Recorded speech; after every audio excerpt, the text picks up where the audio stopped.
Shalom, selamat pagi Bapak Ibu dan Saudara yang dikasihi Tuhan. Bertemu lagi dalam kasih-Nya Kristus.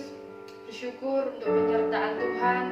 Satu minggu kita disertai. Pagi hari ini, kalau Tuhan berikan kesempatan kita untuk ibadah, biarlah kita mau benar-benar mencari Tuhan. Kita mau arahkan mata kita, hati kita kepada Tuhan, supaya kita bisa berjumpa dengan Tuhan.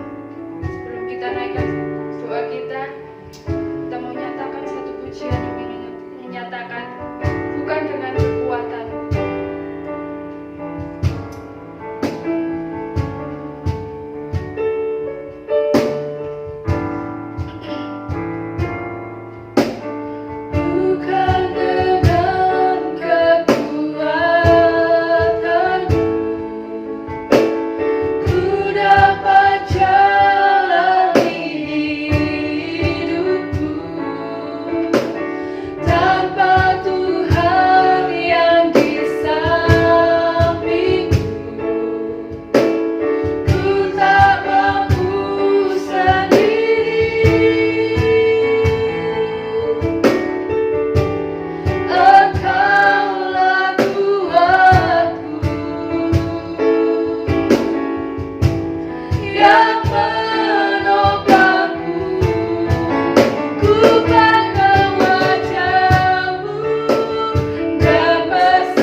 kehidupan kami ini Tuhan. Kami bersyukur sampai saat hari ini kami merasakan kasih-Mu. Kami merasakan pertolongan-Mu. Engkau Allah yang setia Tuhan. Terima kasih untuk kekuatan yang Tuhan berikan. Terima kasih Tuhan.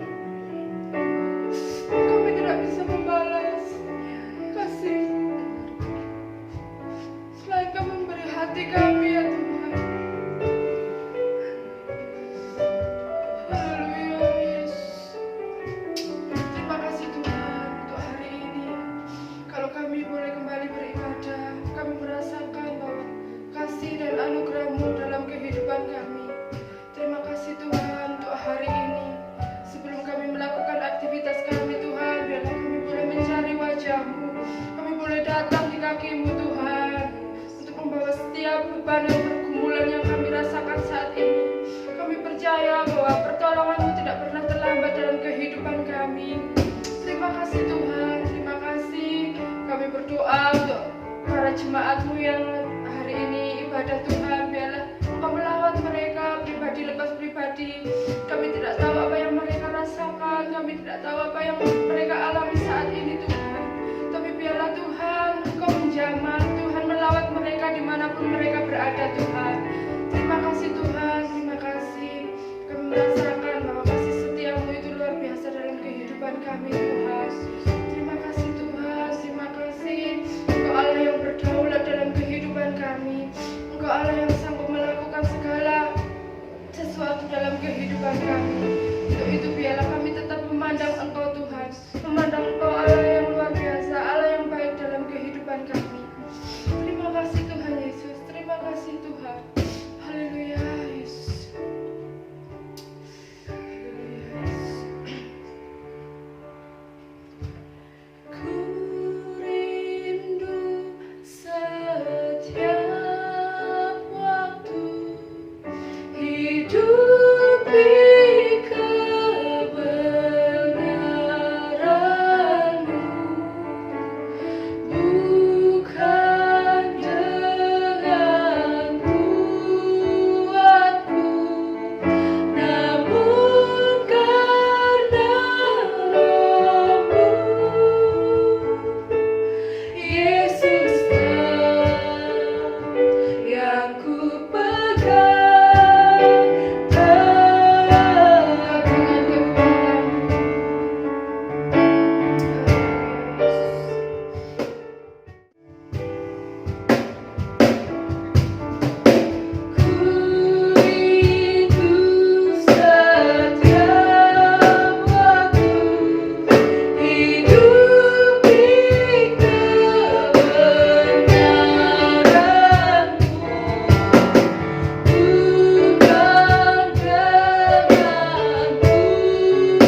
Terpujilah Tuhan Yesus Kristus, Gembala kami yang baik dan setia.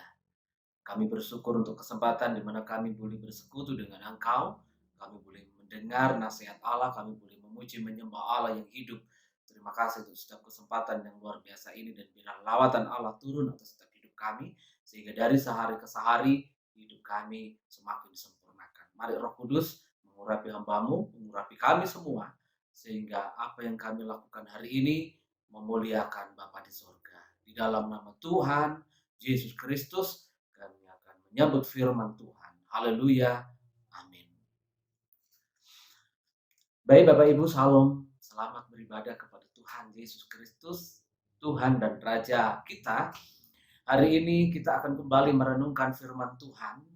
Dan kiranya renungan hari ini membawa pesan-pesan tersendiri bagi kita untuk kita terus bertumbuh di dalam Tuhan. Karena demikianlah yang Tuhan inginkan untuk kita terus dibaharui dari sehari ke sehari.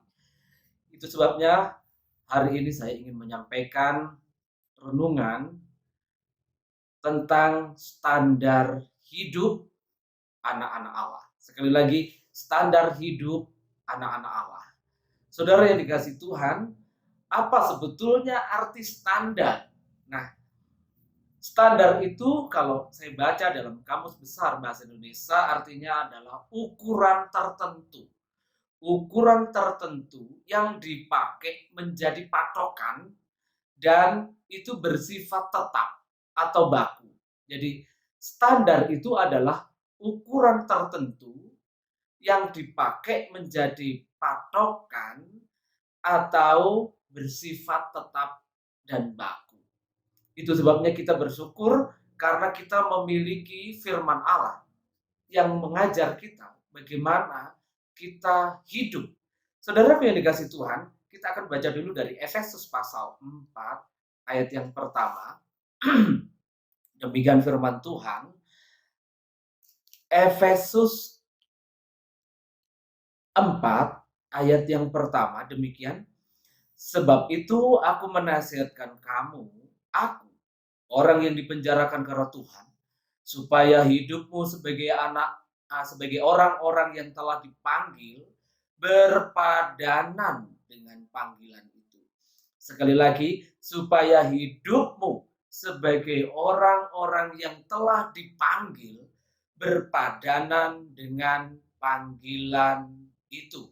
Nah, berpadanan dengan panggilan itu artinya kita mesti harus tahu padanan atau standar yang Allah tentukan untuk kehidupan kita. Saudara dan saya adalah orang-orang yang telah dipanggil secara khusus oleh Allah melalui berbagai cara, tapi setidaknya kita harus paham betul bahwa jika saudara dan saya ini menjadi anak-anak Allah, itu karena panggilan Allah. Ya, Allah sudah mengerjakan hal besar. Ada banyak orang di dunia ini, miliaran, tetapi kalau saudara dan saya dapat menjadi anak-anak Allah, itu adalah panggilan dan pilihan yang Allah telah kerjakan untuk saudara dan saya. Dan itu sebabnya, sebagai orang percaya kepada Allah, mesti kita harus tahu standar hidup. Ya, standar hidup supaya kita bisa menyelaraskan atau berpadanan dengan panggilan itu. Karena Allah tidak hanya sekedar memanggil kemudian untuk kita biasa, untuk kita berdiam diri, tetapi Allah memanggil kita untuk maksud dan tujuannya. Itu sebabnya kita harus memenuhi standar-standar yang Allah tentukan untuk kehidupan kekristenan kita. Saudaraku yang dikasihi Tuhan, di Indonesia ada yang namanya Standar Nasional Indonesia. Maka seluruh produk-produk yang ada di Indonesia harus memenuhi ketentuan itu. Pernah suatu saat saya dan istri saya naik motor berboncengan dan akhirnya kami dihentikan oleh polisi dan ternyata setelah dihentikan karena helm istri saya itu tidak standar karena dibilang helm cebok Bapak Ibu ya. Nah, saudara yang dikasih Tuhan, helm cebok tidak memenuhi standar nasional Indonesia. Maka walaupun memakai karena tidak sesuai standar, maka dianggap melanggar peraturan itu atau melanggar standar yang sudah ditentukan berkaitan dengan pengaman kepala atau helm. Dan ada banyak peraturan lain yang distandarkan di Indonesia, baik itu makanan, baik itu termasuk pendidikan ya, karena saya juga bergelut di dunia pendidikan, maka ada standar nasional pendidikan. Jadi ada standar-standar yang harus dicapai. Kita harus menyelaraskan diri dengan aturan tersebut. Nah, saudaraku yang dikasih Tuhan, sebagai orang percaya, maka kita mesti harus mengerti standar yang Allah tentukan untuk kita hidup, supaya kita hidup berkenan dan memuliakan Bapa di sorga. Nah, hari ini saya ingin mengajak Bapak Ibu merenungkan setidaknya ada 2 standar, walaupun sebetulnya ada yang lain, tapi nanti saya akan sampaikan di lain kesempatan.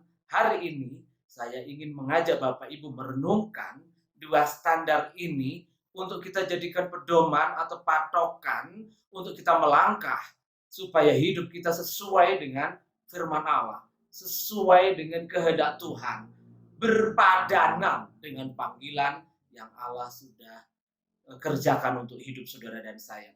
Nah, yang pertama, standar apa? Yang pertama adalah standar hidup kudus. Sekali lagi, yang pertama adalah standar hidup kudus. Sebagai orang percaya, kita masih hidup di dunia yang syarat dengan dosa. Ya, yang penuh dengan gelimang dosa. Banyak pelanggaran di sana sini terjadi. Banyak kalau diukur menurut standar ilahi.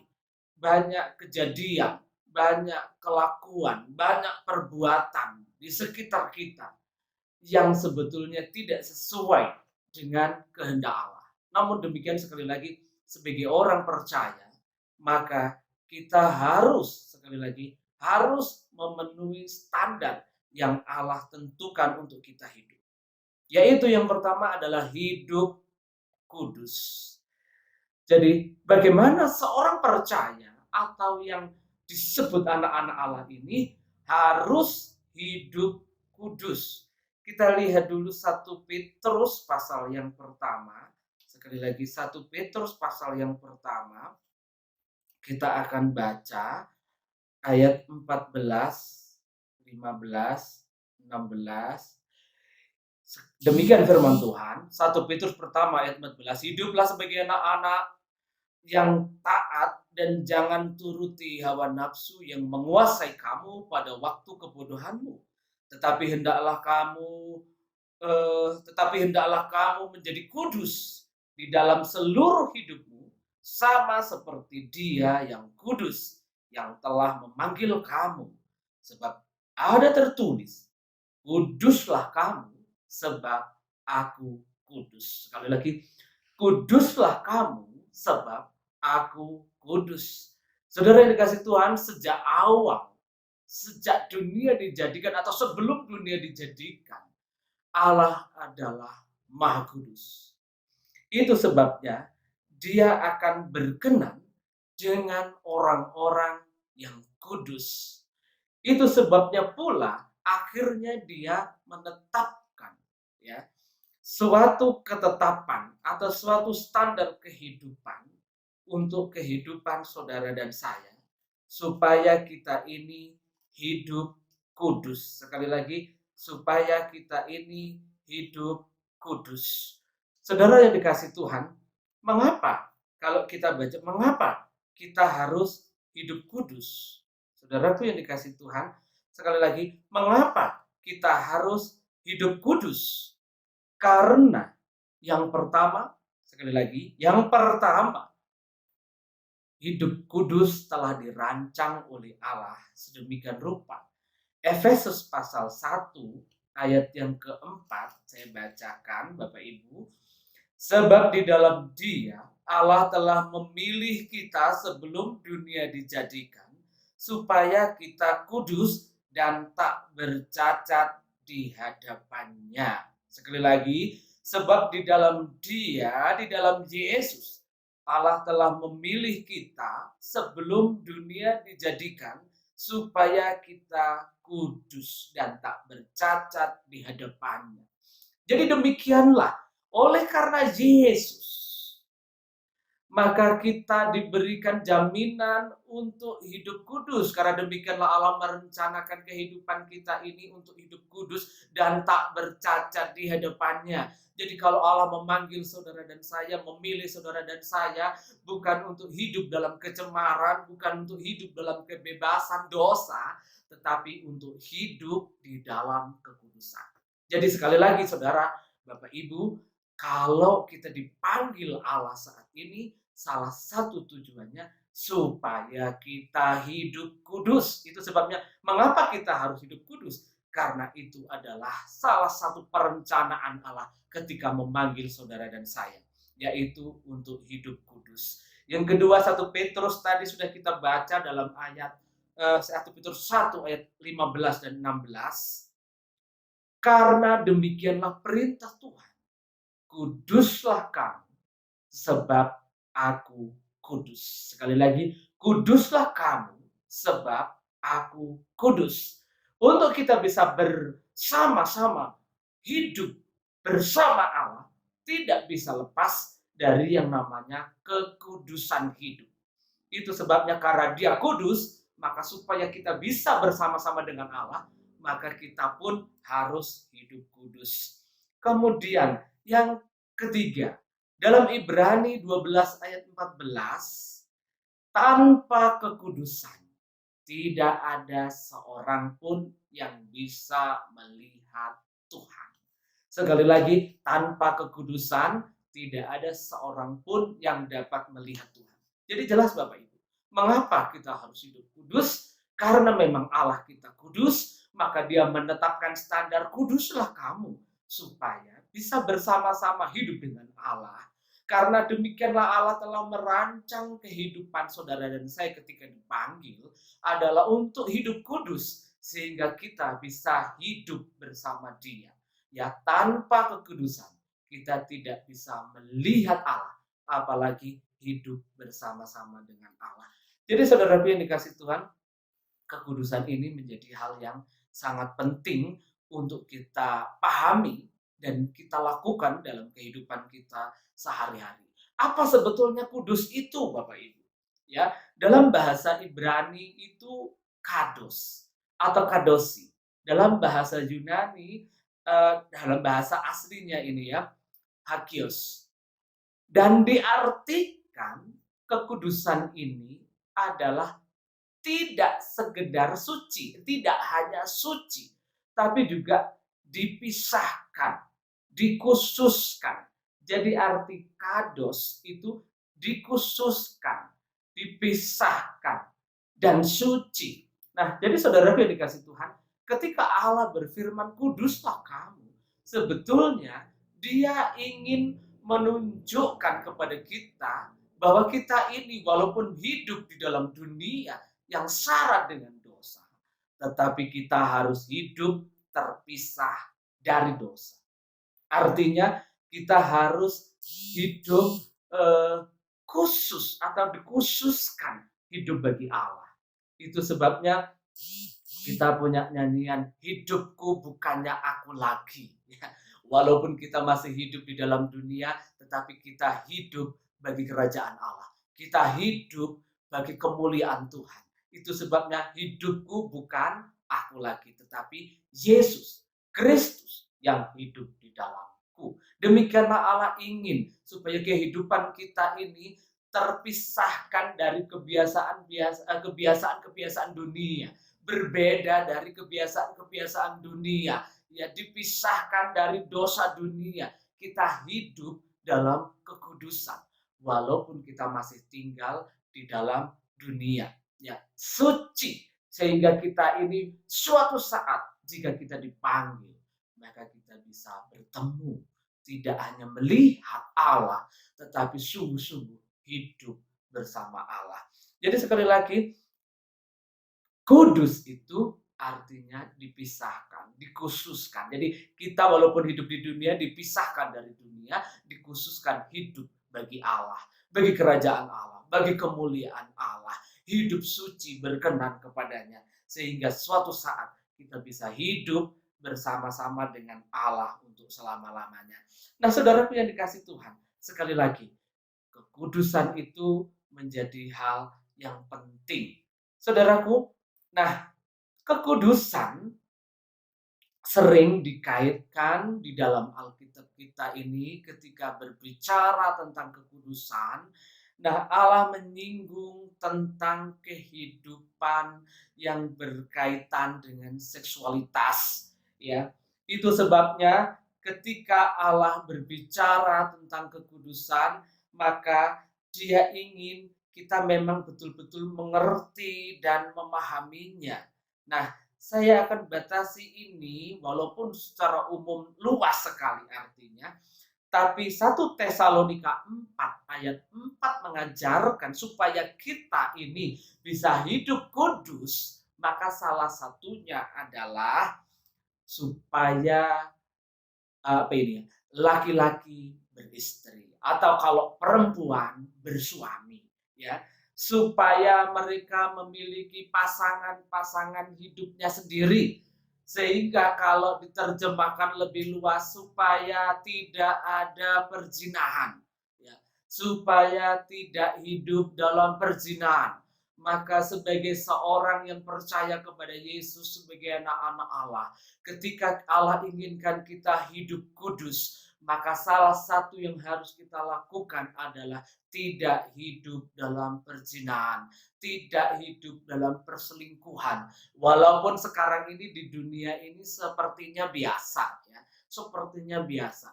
Kehidupan yang hidup dalam perselingkuhan, hidup dalam perzinahan di sekitar kita itu hal yang biasa, ya. Ada pasangan-pasangan muda yang belum menikah kemudian hamil atau melakukan hubungan suami istri sebelum menikah, atau ketika sudah menikah tetapi masih apa ini ya, berselingkuh, ya. Ada wanita idaman lain, ada pria idaman lain, sehingga hidup rumah tangganya tidak tentram. Saudaraku yang dikasihi Tuhan, perbuatan-perbuatan ini sering kita dengar terjadi di sekitar kita, tapi hari ini Allah inginkan kita hidup kudus. Maka berarti kita harus tinggalkan, tidak perlu melakukan hal-hal yang seperti dunia lakukan. Nah, Efesus 5 ayat 3 bahkan Efesus 5 ayat 3, tetapi percabulan dan rupa-rupa kecemaran atau keserakahan disebut saja pun jangan di antara kamu sebagaimana sepatutnya bagi orang-orang kudus. Demikian saudara. Ya, ternyata kita memiliki standar yang cukup berat, saudara. Jadi bahkan dibicarakan, diomongkan saja tidak perlu. Kita sering mendengar ada pembicara-pembicara, bahkan ada motivator-motivator yang kadang ngomongnya itu jorok, ya.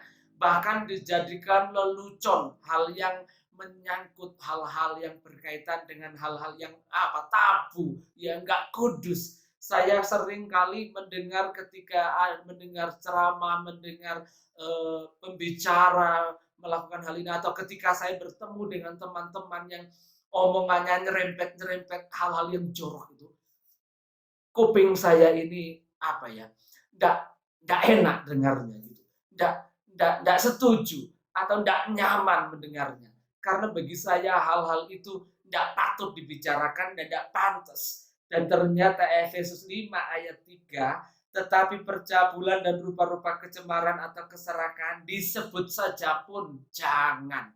Bagaimana hiduplah sebagai orang-orang yang kudus.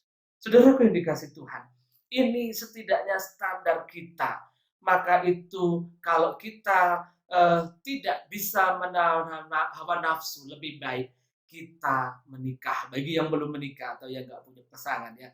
Nah, kemudian mari kita akan berusaha hidup benar di hadapan Tuhan. Bahkan ada standar yang lebih tinggi lagi, Matius, ya. Matius 5 ayat 27 dan 28. Matius 5 ayat 27 dan 28. Kamu telah mendengar firman, jangan berzina. Tetapi aku berkata kepadamu, setiap orang yang memandang perempuan serta menginginkannya sudah berzina dengan dia di dalam hatinya. Nah, Yesus mengajar kamu mendengar firman jangan berzina. Tetapi jika ada laki-laki yang melihat perempuan dan menginginkannya, itu sudah berzina di dalam hatinya. Atau jika ada seorang perempuan melihat laki-laki dan menginginkannya, itu sudah berzina di dalam hatinya. Nah, saudaraku yang dikasih Tuhan, standar Allah demikian tinggi, saudara. Berbicara tentang kekudusan, artinya kita harus betul-betul menjaga hidup kita. Jangan berbuat, berlaku hal-hal yang cabul, yang kotor, yang tidak berkenan kepada Allah, bahkan disebut saja pun, dijadikan candaan pun jangan. Ya, karena sebagai orang-orang yang percaya kepada Allah tidaklah patut demikian. Nah, kita harus tahu bahwa sebutan di dalam perjanjian baru, Bapak Ibu, sebutan bagi kita orang-orang yang percaya kepada Allah disebut sebagai orang-orang kudus. Banyak sekali ya, Paulus menuliskan surat-suratnya kepada orang-orang kudus, kepada orang-orang kudus. Banyak disebut. Jadi saya mau katakan saudara dan saya sebagai orang-orang yang percaya kepada Allah, sebetulnya salah satu sebutannya adalah orang-orang kudus. Maka dari itu kita harus tunjukkan kepada dunia bahwa kita dengan perbuatan kita adalah perbuatan yang kudus. Ya, dunia sekarang melegalkan banyak hal. Ya, ada perkawinan laki-laki dengan laki-laki, perempuan dengan perempuan, perzinahan merajalela di mana-mana di seluruh dunia. Tetapi hari ini saya mau katakan, saudara dan saya adalah orang-orang kudus yang telah dipanggil oleh Allah. Mari kita hidup kudus, karena demikianlah standar kehidupan kekristenan. Salah satunya adalah kudus. Jadi sekali lagi, mari kita akan terus berusaha. Dan yang kedua, Bapak Ibu, yang kedua, standar kehidupan sebagai anak-anak Allah adalah mengampuni. Seorang Kristen tidak hanya dituntut untuk hidup kudus, tetapi juga mengampuni. Hal mengampuni ini adalah hal yang menjadi tema utama di dalam Alkitab saudara dan saya ini. Ya, mulai dari perjanjian lama sampai perjanjian baru berbicara banyak bagaimana tentang pengampunan atau penebusan dosa. Karena manusia sejak Adam dan Hawa jatuh ke dalam dosa, maka telah tertulis upah dosa adalah maut. Ya, upah dosa adalah maut. Bahkan Roma 3 ayat 23, semua orang telah kehilangan kemuliaan Allah, saudaraku. Semua orang tanpa terkecuali telah kehilangan kemuliaan Allah. Artinya semua orang berarti telah berbuat dosa dan semua orang berhak dihukum, ya, layak mendapatkan hukuman, layak mati. Demikianlah ya. Jadi sekali lagi semua manusia, semua orang layak mendapatkan hukuman atau kematian. Nah, jadi saudaraku yang dikasih Tuhan, kita harus sadar betul bahwa sesungguhnya Alkitab kita ini mengajarkan bagaimana sungguh-sungguh pengampunan ini menjadi hal yang utama dikerjakan oleh Allah.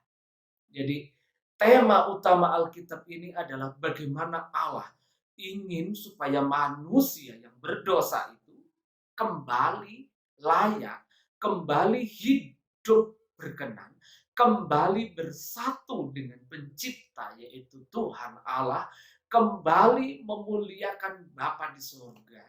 Dan itu tidak mungkin dilakukan oleh manusia sendiri. Itu sebabnya Allah merancang sedemikian rupa bahwa harus ada penebusan.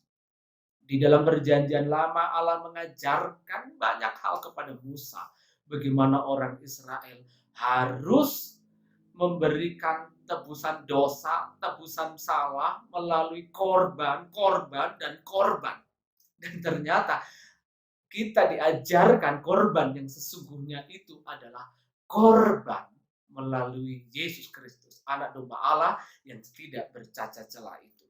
Nah, saudaraku yang dikasih Tuhan, Kejadian pasal 3 ayat 15, Sejak manusia pertama, Adam dan Hawa jatuh ke dalam dosa, maka mereka dinyatakan tidak layak lagi hidup di Taman Eden dan mereka harus keluar.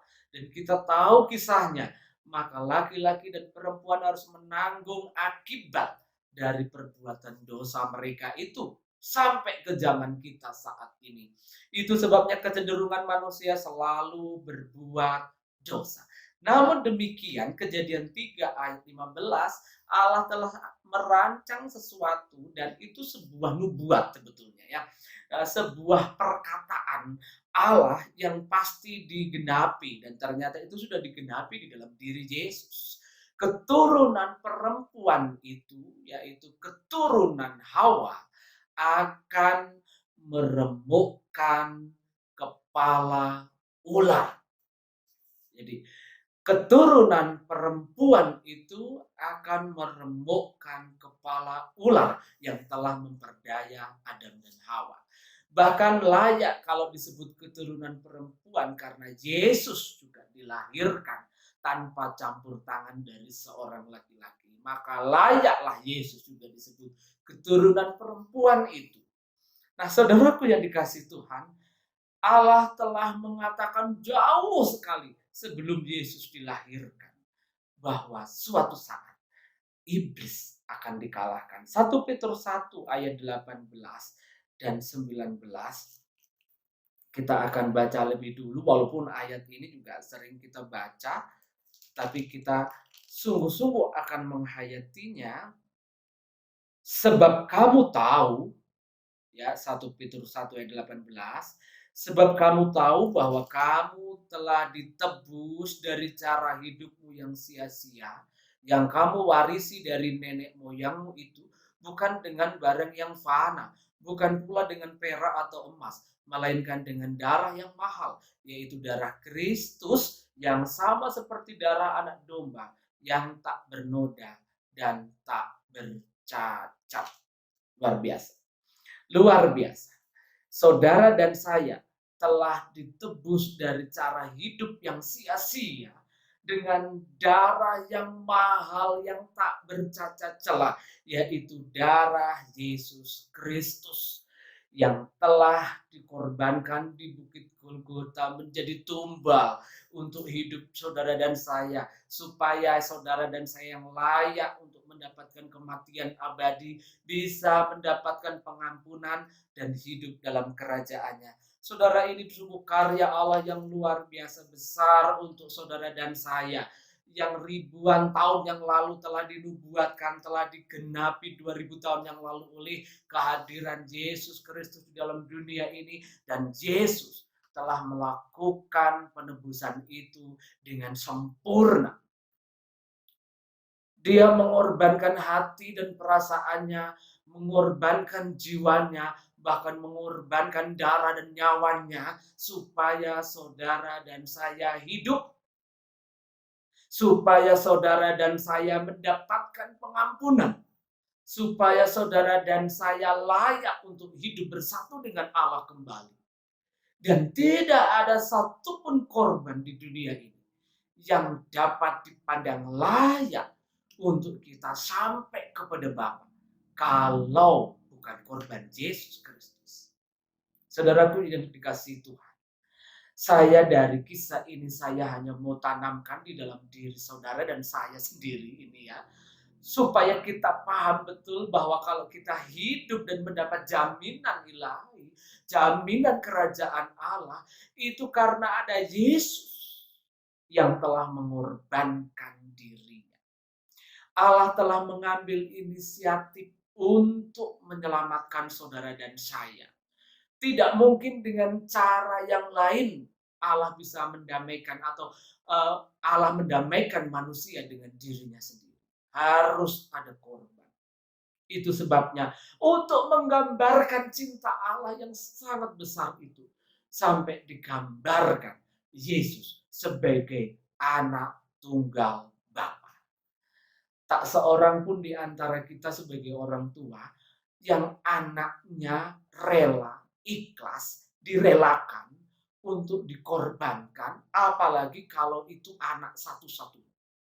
Tetapi untuk menggambarkan kasih Allah yang sangat besar itu, dia ingin mengutarakannya kepada manusia. Demikianlah besarnya cinta Allah kepada manusia itu, sampai anak satu-satunya dikorbankan untuk menebus kesalahan manusia yang tiada tara, untuk menebus dosa-dosa manusia yang tiada tara, yang dosa dan pelanggarannya kalau dihitung itu bisa sampai naik ke hadirat Tuhan. Tetapi Allah mengampuninya.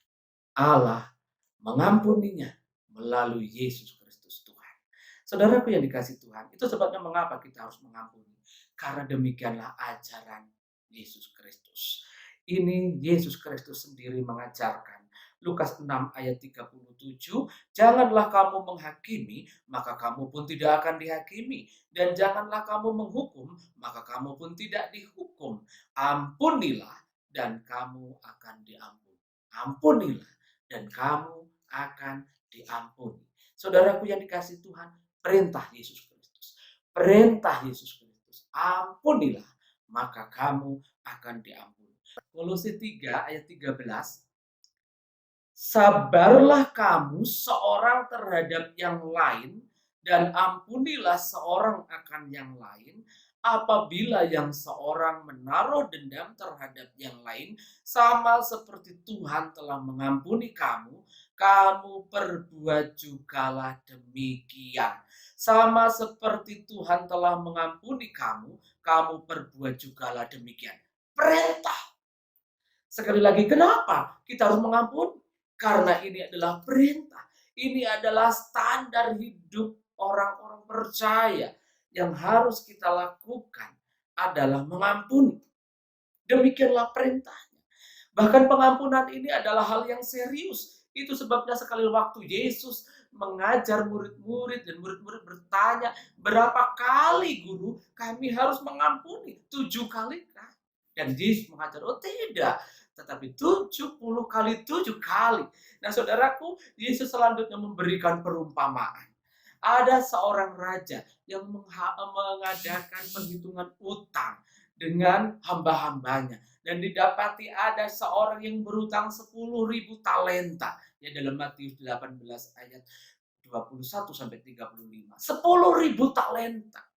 Dan raja itu panggil dia. Dia harus membayar hutangnya. Kalau tidak, sita semua hartanya, sita rumahnya, anak istrinya, diambil semua. Tapi akhirnya seorang yang berhutang ini datang bersujud dan minta kelonggaran waktu. Tetapi akhirnya sang raja itu berbelas kasihan dan berkata, kalau begitu aku membebaskan hutangmu yang 10.000 talenta itu. Dia mengalami kebebasan sangat besar, dibebaskan dari semua hutangnya yang sangat besar itu. Namun demikian ketika dia pulang dan bertemu dengan saudaranya, dengan orang lain yang berhutang kepadanya hanya 100 dinar, kemudian dia langsung berkata kepadanya, bayar hutangmu sekarang. Dan karena orang itu tidak membayar atau tidak mampu membayarnya, maka dia berbuat jahat kepadanya. Saudaraku, berita ini didengar oleh seorang raja tadi, dan akhirnya raja memanggil dia kembali. Panggil yang berhutang 10.000 talenta itu. Dan akhirnya dipanggillah dia, kenapa kau berbuat demikian? Engkau berbuat kejam, padahal aku telah menghapuskan hutang-hutangmu. Padahal aku telah mengampunimu. Padahal aku telah membebaskanmu. Kenapa engkau tidak mau membebaskan hutang saudaramu? Saudaraku yang dikasihi Tuhan, hal ini sungguh-sungguh mengecewakan raja. Dan akhirnya raja berkata dalam ayat 34 dan 35, katakan kepadanya, bahwa serahkan dia kepada Al-Gojo, dan buat dia menderita sampai hutangnya lunas. Maka Allah berkata, demikianlah akan dilakukan kepada mereka yang tidak mau mengampuni sesamanya. Sekali lagi, demikianlah akan diperbuat Tuhan kepada mereka yang tidak mau mengampuni sesamanya. Jadi mengampuni hal yang serius Bapak Ibu. Bahkan standarnya kita lihat Lukas pasal 6 ayat 27. Tetapi kepada kamu yang mendengarkan aku berkata, kasihilah musuhmu, berbuat baik kepada orang yang membenci kamu. Sekali lagi, aku berkata, kasihilah musuhmu, berbuatlah baik kepada orang yang membenci kamu. Bahkan ayat 28, mintalah berkat bagi orang yang mengutuk kamu. Berdoalah bagi orang yang mencaci kamu, dan seterusnya. Ini luar biasa. Standar yang Allah inginkan untuk kehidupan saudara dan saya adalah bagaimana hidup mengasihi, mengampuni sampai kepada musuh-musuh kita. Musuh kita, orang yang mengecewakan, merugikan, melukai kita. Ampuni mereka. Saudaraku yang dikasih Tuhan, sekali lagi ini berita yang mungkin bagi kita berat sebetulnya, tetapi demikianlah Allah mengajar kita untuk memenuhi standar-standar ini, saudaraku. Matius 6 ayat 12, ketika Yesus mengajarkan tentang doa Bapa kami, maka salah satu kalimat yang Yesus ajarkan adalah, ampunilah kami seperti kami mengampuni orang yang bersalah kepada kami. Ampunilah kami seperti kami mengampuni orang yang bersalah kepada kami. Sungguh ini sesuatu yang Yesus ajarkan untuk saudara dan saya. Bahkan ayat 14 dan 15 dari Matius 6 ini, maka Bapa tidak akan mengampuni jika kita tidak mengampuni. Sekali lagi, Bapa tidak akan mengampuni saudara dan saya jikalau kita tidak mengampuni.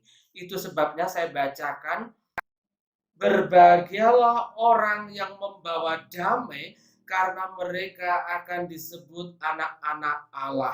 Ya, Matius 5 ayat 9, berbahagialah orang yang membawa damai karena mereka akan disebut anak-anak Allah. Kita ini adalah anak-anak Allah, maka artinya kita pun harus bisa berdamai dengan sesama kita. Kita pun harus bisa berdamai bahkan dengan orang-orang yang membenci kita, orang-orang yang memusuhi kita. Kita pun harus berdamai dengan orang-orang yang merugikan kita. Matius 6 ayat 14, 15, karena jikalau kamu mengampuni kesalahan orang, Bapamu yang di sorga akan mengampuni kamu juga. Tetapi jikalau kamu tidak mengampuni orang, Bapamu juga tidak akan mengampuni kesalahanmu. Bapamu juga tidak akan mengampuni kesalahanmu. Bagaimanapun cara kita minta ampun kepada Allah, kalau kita tidak mengampuni sesama kita, maka Bapa di sorga juga tidak akan mengampuni kita. Saudaraku, ini standar kehidupan kekristenan. Mengampuni musuh-musuh kita. Ya, kalau berbicara soal musuh itu sebetulnya ada dua hal yang berbeda sebetulnya antara musuh dan orang yang kita anggap musuh.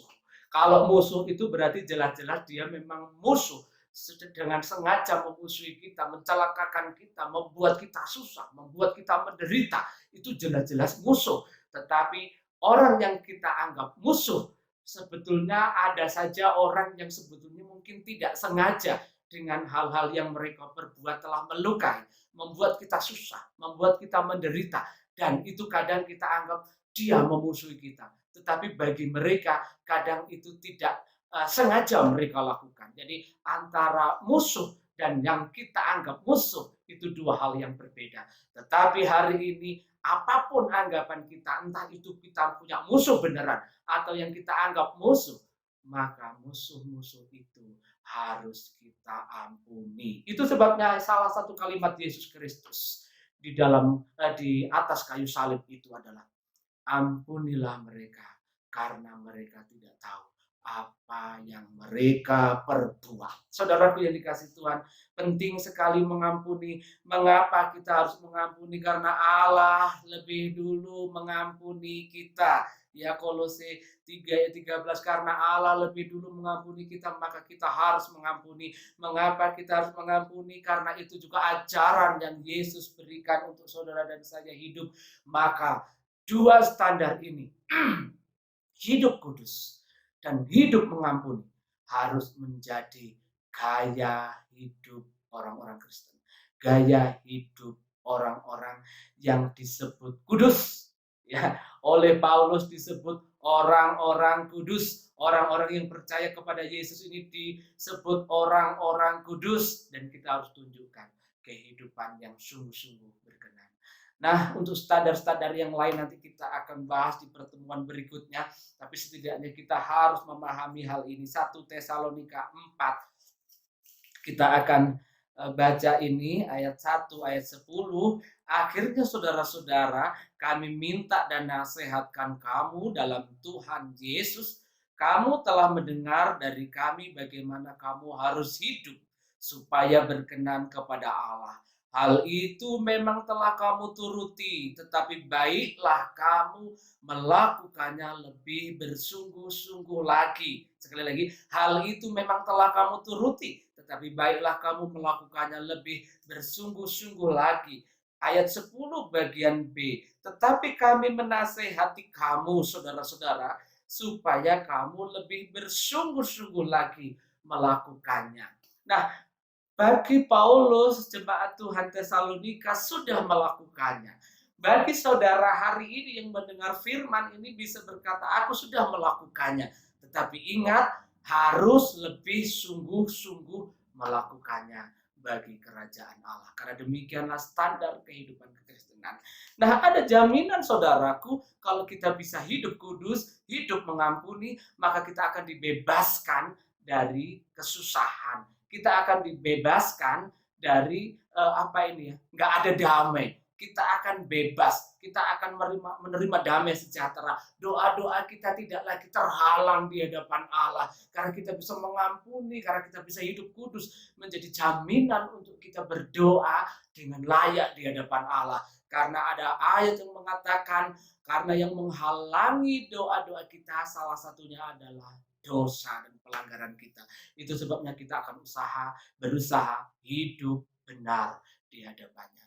Saudara yang dikasih Tuhan, mari sekali lagi dengan mengikuti standar-standar yang Yesus tentukan untuk kehidupan saudara dan saya, biarlah kita boleh hidup menjadi terang bagi dunia, menjadi contoh, menjadi teladan, sehingga mereka bisa mengenal dan melihat Kristus Yesus melalui kehidupan saudara dan saya. Dan yakinlah, kalau kita bisa hidup kudus dan mengampuni sesama kita, maka kita akan berkenan di hadapan Allah dan Raja kita. Tuhan memberkati kita semua hari ini.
Kita akhiri ibadah kita hari ini Bapak Ibu dan Saudara yang dikasihi Tuhan dengan satu keyakinan bahwa apa yang Tuhan perbuat atas hidup kita hal yang luar biasa ketika Dia memanggil saudara dan saya, maka kita akan mengerjakan terus keselamatan ini dengan takut dan gentar, dengan hidup kudus dan mengampuni sesama kita. Kita akhiri ibadah kita hari ini. Bapa di sorga, kami bersyukur kepadamu untuk rahmat, untuk nasihat, supaya kami semakin hidup layak dan berkenan di mata Tuhan. Itu sebabnya kiranya Engkau memampukan kami, menolong kami dengan kekuatan dan kuasa Roh Kudus, supaya dari hari ke hari hidup kami semakin dibaharui, sehingga hidup kami memuliakan Bapa di surga. Itu sebabnya ampuni manakala kami belum bisa hidup kudus dan berkenan kepada Allah. Ampuni kami manakala kami belum bisa mengampuni orang yang bersalah kepada kami. Ampuni kami, beri kekuatan, beri kemampuan, beri kesanggupan oleh kuasa Roh Kudus, sehingga kami dipimpin, terus-menerus dilatih, sehingga hidup kami semakin berkenan dan layak di hadapan Allah. Terima kasih Tuhan, hanya Engkaulah penolong kami yang dapat melepaskan kami dari segala hukum dunia ini, yang dapat melepaskan kami dari segala jerat dosa, sehingga hidup kami sungguh-sungguh lepas dari seluruh kehidupan dosa dunia, sehingga pada suatu saatnya kami boleh hidup berkenan dan hidup bersama-sama dalam kemuliaan Allah. Terima kasih Tuhan Yesus, memberkati kami semua yang sudah mendengar firman hari ini. Segala masalah persoalan hidup kami, bahkan belenggu-belenggu yang mengikat kami serahkan di dalam nama Yesus Kristus. Maka Engkau melepaskan kami, memberi kebebasan kami, untuk kami hidup merdeka dan kami hidup dalam kemuliaan Tuhan. Terima kasih Tuhan Yesus. Biarlah hari ini menjadi hari yang diberkati oleh Tuhan, di mana kami boleh hidup semakin memuliakan Bapa di surga.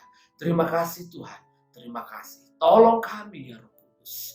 Bapak, Ibu, dan Saudara yang dikasihi Tuhan, terimalah berkat damai sejahtera dari Allah Bapa, kasih sayang dari Tuhan Yesus Kristus, persekutuan, kekuatan, dan penghiburan Roh Kudus menyertai kita semua mulai saat ini sampai selama-lamanya. Di dalam nama Tuhan Yesus Kristus kami berdoa. Haleluya. Amin. Selamat hari Minggu Tuhan.